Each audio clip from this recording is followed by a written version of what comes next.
Hello all, welcome to Prashanti పాఠశాల. ఈరోజు బెండకాయ టమాటో ఇగురు కర్రీ చేస్తున్నాను. చాలా బాగుంటుంది రైస్ రోటీలోకి. ఒకసారి ట్రై చేసి చూడండి. ఫుల్ వీడియో క్లిక్ చేసి చూడండి, చాలా బాగుంటుంది. ముందుగా బెండకాయలని ఈ విధంగా చక్కెరల్లా కోసుకొని పక్కన పెట్టుకోండి. అలాగే 4 పచ్చిమిర్చి, ఒక ఉల్లిపాయ. ఇక్కడ నేను చిన్న టమాటోలు 3 తీసుకున్నాను, పెద్దవి అయితే 2 సరిపోతాయి.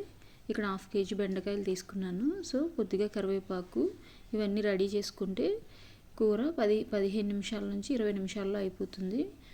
స్టవ్ వెలిగించుకొని బాండీ పెట్టుకొని ఆయిల్ వేసుకొని వేడైన తర్వాత కట్ చేసుకున్న ఒక పెద్ద ఉల్లిపాయ, పచ్చిమిర్చి, కరివేపాకు వేసి బాగా వేయించుకోండి. ఉల్లిపాయ ఎరుపు రంగులోకి వచ్చేదాకా ఫ్రై చేయండి. 1/2 టీ స్పూన్ అల్లం వెల్లుల్లి పేస్ట్ కూడా వేసుకొని బాగుంటుంది. చాలా బాగుంటుంది. చపాతీలోకి అయితే ఈ కర్రీ చాలా బాగుంటుంది. బెండకాయ ఇష్టపడలేని వాళ్ళు కూడా తీసుకోవచ్చు, చాలా బాగుంటుంది. ఎప్పుడు ఫ్రై కాకుండా ఇలా టమాటా వేసి ఇగురు కూర కూడా చేసుకోవచ్చు, చాలా బాగుంటుంది. ఉల్లిపాయ కాస్త ఫ్రై అయిన తర్వాత అల్లం వెల్లుల్లి పేస్ట్ కూడా వేసి పచ్చివాసన పోయేదాకా ఒక 2 నిమిషాలు సిమ్లోనే ఫ్రై చేసుకుందాము. బాగా ఫ్రై అవ్వాలి. చూసారా, బాగా ఫ్రై అయిన తర్వాత కట్ చేసుకున్న టమాటో ముక్కల్ని వేసుకుందాము. ఇక్కడ మనం 2-3 టమాటాలు వేయడం వల్ల కూర అనేది పులుపు వస్తుంది, చాలా బాగుంటుంది. టమాటో బాగా మగ్గిపోవాలి. కొద్దిగా ఉప్పు వేస్తే టమాటో అనేది మగ్గిపోతుంది కదా. సో కొంచెం ఉప్పు, సాల్ట్ వేసుకొని టమాటో అనేది 50 to 60% అనేది మగ్గిపెట్టుకోవాలి. ఈ విధంగా సిమ్లోనే పెట్టుకొని కలుపుకుంటే చాలా బాగుంటుంది టమాటా కర్రీ, బెండకాయ. ఆ ఫ్లేవర్ అనేది మనకు తెలుస్తుంది అన్నమాట మనం తినేటప్పుడు. ఎటువంటి మసాలా పొడులు కూడా మనం యాడ్ చేయవసరం లేదు. టమాటో మగ్గిన తర్వాత మనం కట్ చేసుకొని పెట్టుకున్న బెండకాయ ముక్కలను కూడా వేసుకొని కదపకుండా సిమ్లోనే 2 నుంచి 3 నిమిషాలు అయితే ఉంచండి.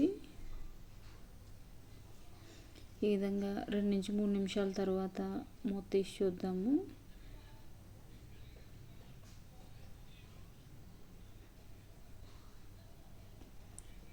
సిమ్లో ఉంచడం వల్ల అడుగు నుంచి టమాటా అనేది మెత్తగా అయిపోతుంది. అలాగే బెండకాయలు కూడా కాస్త మగ్గి ఉంటాయి కదా. కర్రీని సిమ్లో చేసుకుంటేనే చాలా రుచికరంగా వస్తుంది. ఒకసారి ట్రై చేసి చూడండి. హై ఫ్లేమ్లో కన్నా లో ఫ్లేమ్లో కుక్ చేసుకున్న ఏ కర్రీ అయినా చాలా బాగుంటుంది. అలాగే మనకు కావాల్సిన మినరల్స్, విటమిన్స్ కూడా మనకు లభిస్తాయి. తగినంత కారం వేసుకొని మళ్ళీ మూత పెట్టుకుందాము. కారం వేసిన వెంటనే నేనైతే కలపను. ఒకసారి 2 నిమిషాలు మూత పెట్టిన తర్వాత మళ్ళీ మూత తీసి బాగా కలుపుకొని తగినన్ని వాటర్ అయితే వేసుకుందాము. బెండకాయ మగ్గింది ఒక 50% అయితే. ఈ టైంలో మనకు కావాల్సిన వాటర్ని వేసుకోవాలి.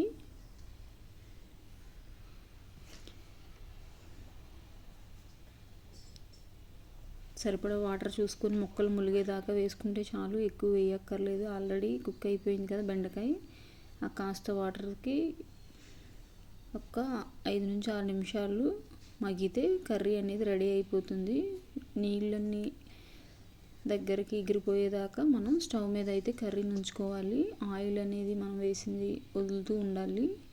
ఈ స్టేజ్లో మనం దించుకుంటే రైస్ రోటీలోకి చాలా బాగుంటుంది. కొంచెం వాటర్ ఉన్నా సరే కర్రీని మనం తినలేం. బెండకాయ కర్రీని ఫ్రై అంటే ఫ్రై కాదు, ఇగురు కర్రీ కొంచెం డ్రై కర్రీలా చేసుకోవాలన్నమాట. అప్పుడు చాలా బాగుంటుంది రైస్ రోటీలోకైనా. ఇది పల్లెటూరి స్టైల్ బెండకాయ కర్రీ, చాలా బాగుంటుంది. ఒకసారి ట్రై చేసి చూడండి. నచ్చితే నా ఛానల్ సబ్స్క్రైబ్ చేసి సపోర్ట్ చేయండి. Thank you for watching. By by.